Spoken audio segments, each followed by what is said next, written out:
episode of the 316 Club FM. We're going to talk about the McDonald's game.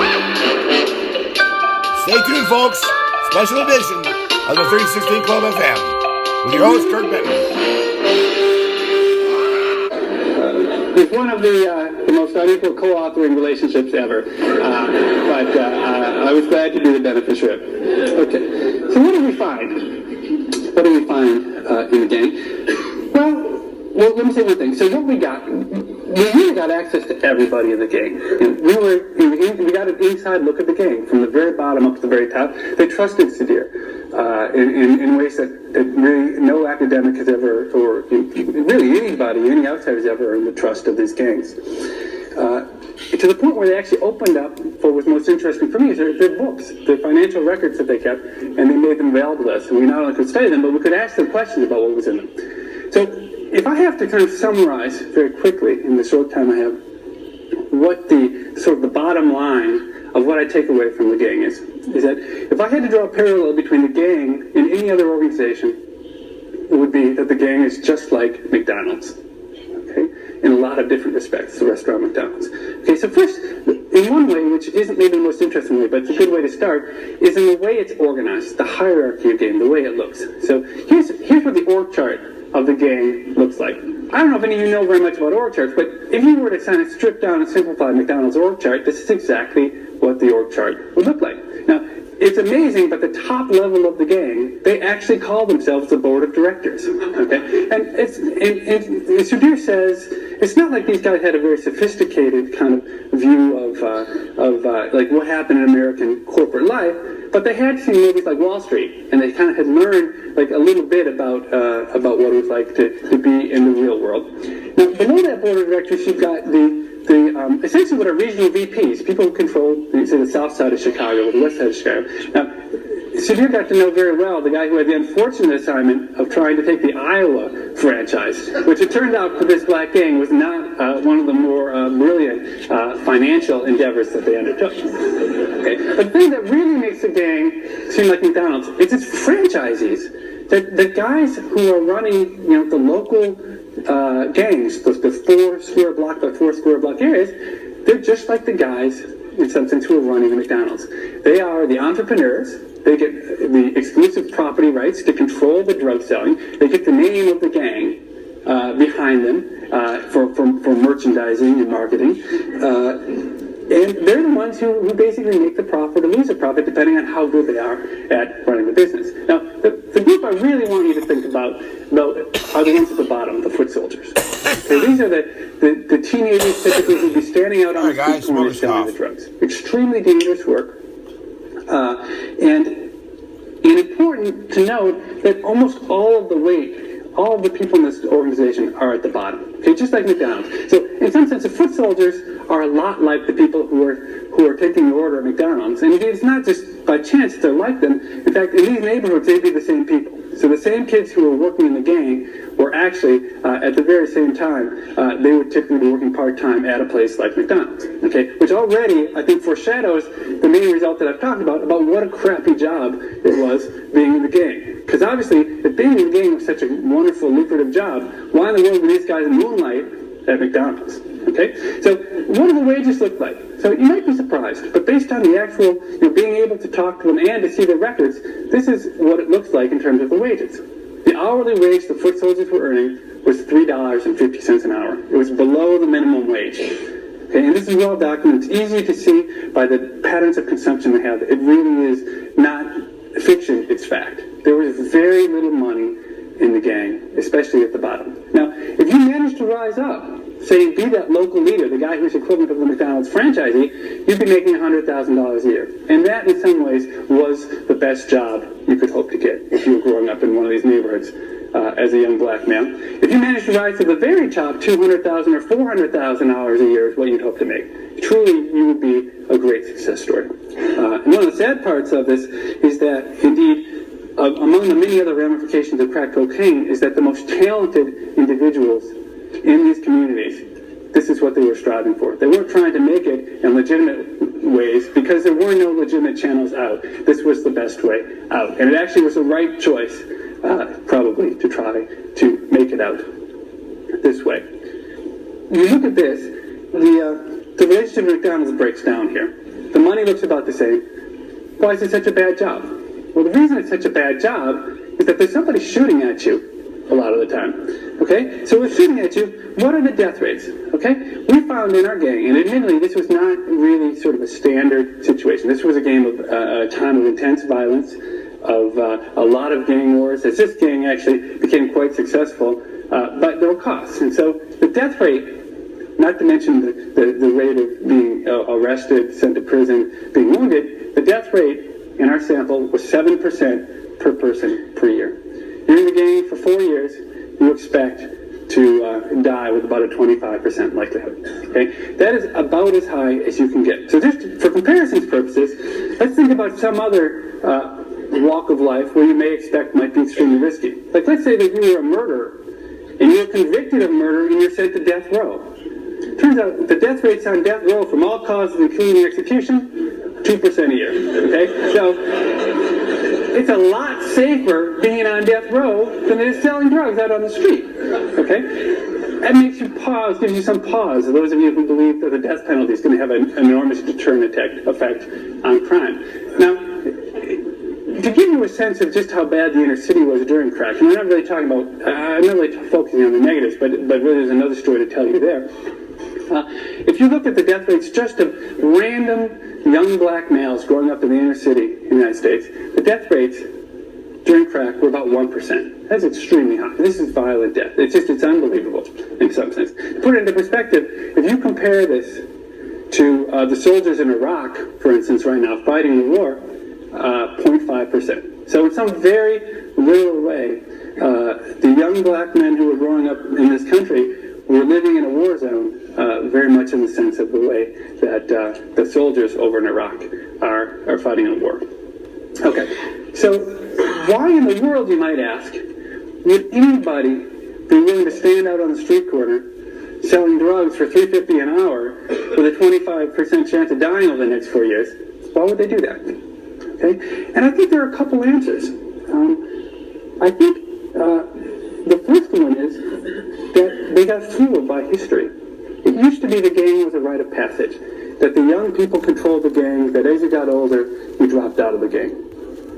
Okay? So what happened was the people who happened to be in the right place at the right time, the people who happened to be leading the gang in the mid to late 80s became very, very wealthy. And so the logical thing to think was that, well, the next generation, so they're going to age out of the gang like everybody else has, and the next generation is going to take over and get the wealth. Okay? So there's striking similarities, I think, to the internet boom.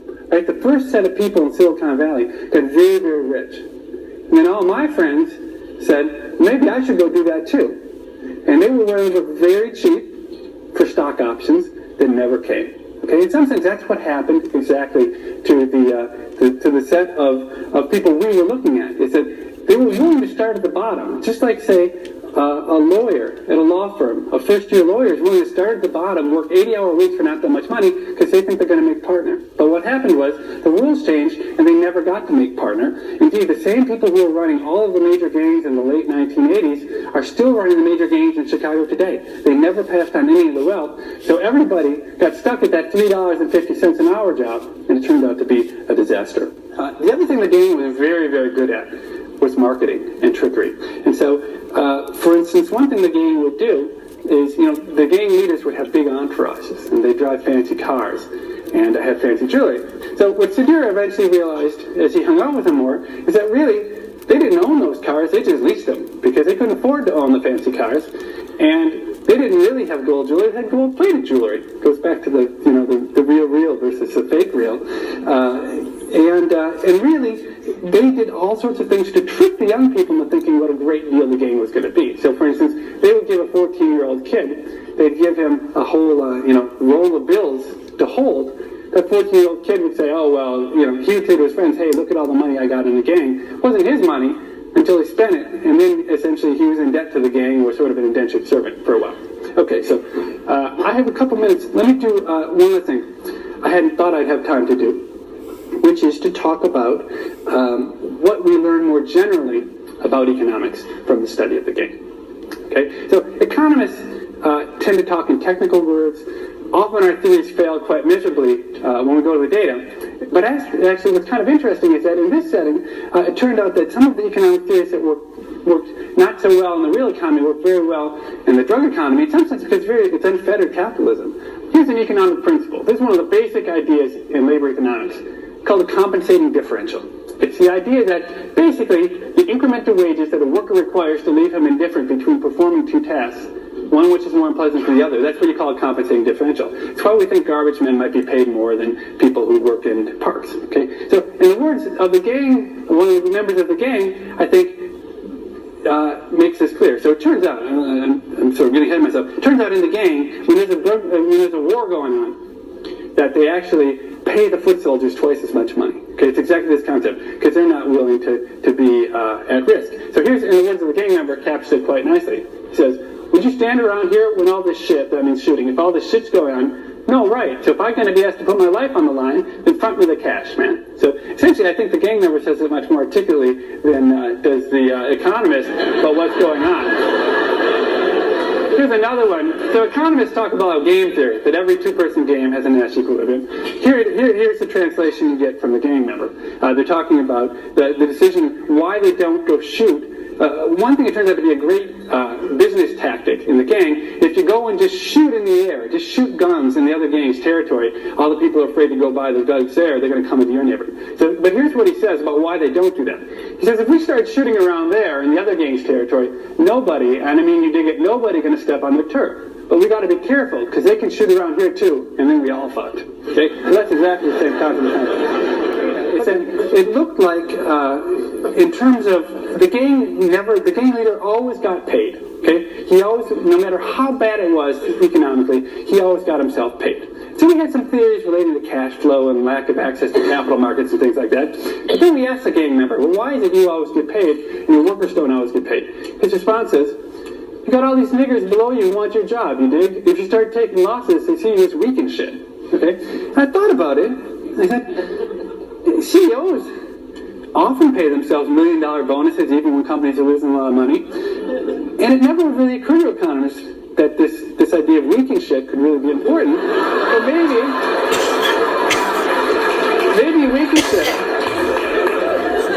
maybe weak and shit is an important hypothesis that needs to be made. Thank you very much.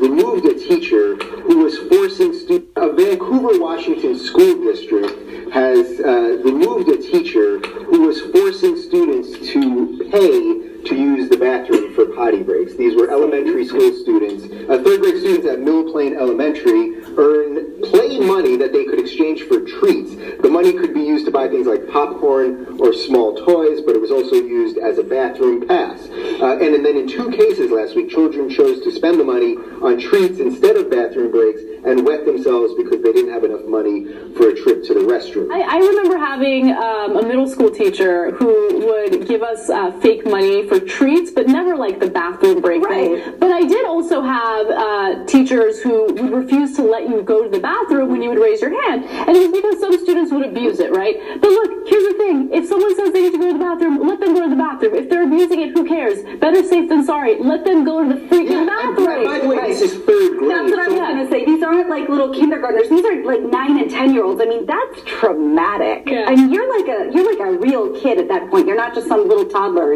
toddling around. Yeah, so naturally, it doesn't just happen. Yeah, naturally the parents are very upset. We've got a quote from one of the parents. What kid is going to spend money going to the bathroom? No child should have to pay to use the restroom. Are you kidding me? That's absolutely insane. And then Evergreen School District spokeswoman Gail Spoler told KROTV that a pay to potty is not a school policy, and that teachers are left to decide. Now, of course, it's not a school policy, but should this woman ever be allowed to teach again? I mean, this seems so egregious to me.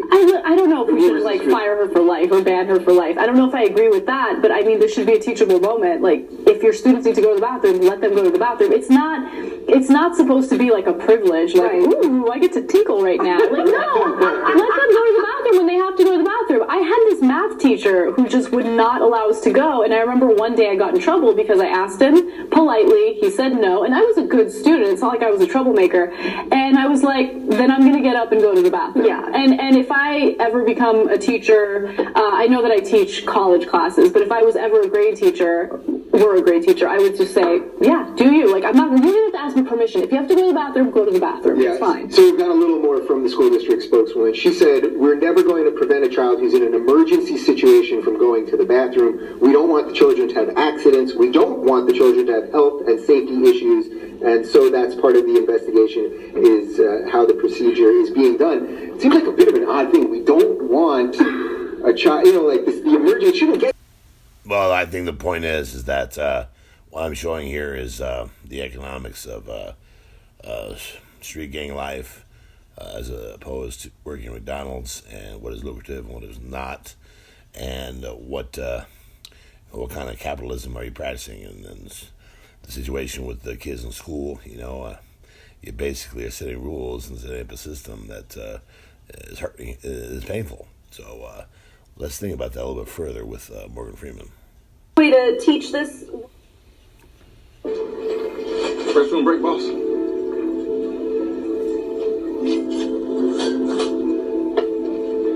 You don't need to ask me every time you need to go take a piss. Just go. Understand? Listen.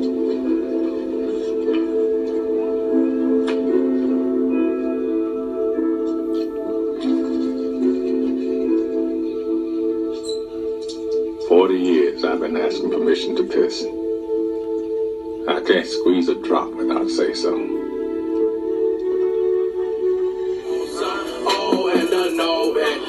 So right now I have a urinary tract infection. I can't piss sometimes. I'm so stressed out and nervous from the things I went through on the streets. I'm still hurting from the divorces and not being homeless and being gang stalked and assaulted from behind. Now to the Washington place, boarding care. It's hard, man, when you recover from all that stuff and be on the streets and then finally get a house that recover. But I think I'll go ahead and get some ice cream. Maybe some ice cream will calm me down. Of course I got mine, but show him the picture. You'll see that kind. Hey, look here. You're the ice cream man? Who the fuck you? Your last customer.